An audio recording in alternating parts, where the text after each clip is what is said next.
to a very special edition of the Blazing Beard Bulls blog. And ladies and gentlemen, here's what I'm talking about today. Why Jimmy Butler is destined for greatness. Now, all season long, he has been hooking up on the court, left and right and left with Pau Gasol.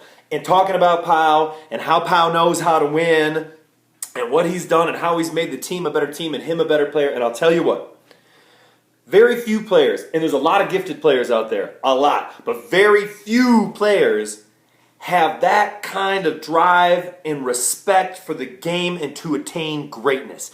And you see, on this team, the guy that knows how to do that is Pau Gasol. The guy who has won the rings and played with one of the greatest players, right? Kobe, I guess. I mean, I'm not a fan of Kobe. I'm from Colorado. Colorado was like the boo Kobe after all that scandal, but forget about that. Greatness as a player, greatness on the court. Pau knows how to achieve it. Jimmy wants to know. He's like a young Padawan Jedi in training, and he is paying attention to everything on the court and off the court. And Jimmy Butler is destined for greatness, and not just once in a while. He is going to be one of the best players in this league. Already defensively there. Already, but shooting guard, forget about that. Harden has no heart and doesn't know what it means to win and is not a team guy and he's not interested in learning. He's playing with a goofball Dwight Howard. But Jimmy Butler is on a mission.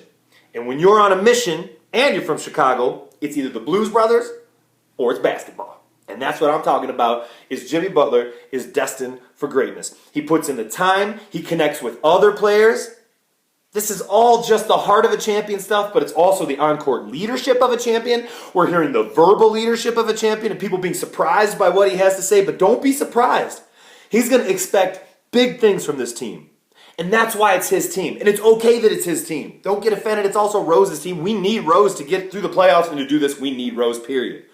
But it's Jimmy's team because he is going to be the one that pushes people and grinds people and gets on their case from the coach to everybody all the way across, because he is destined for greatness. And that is how great players have to go about it. It's not always pretty, but it's a drive, it's a meditation, it's a practice.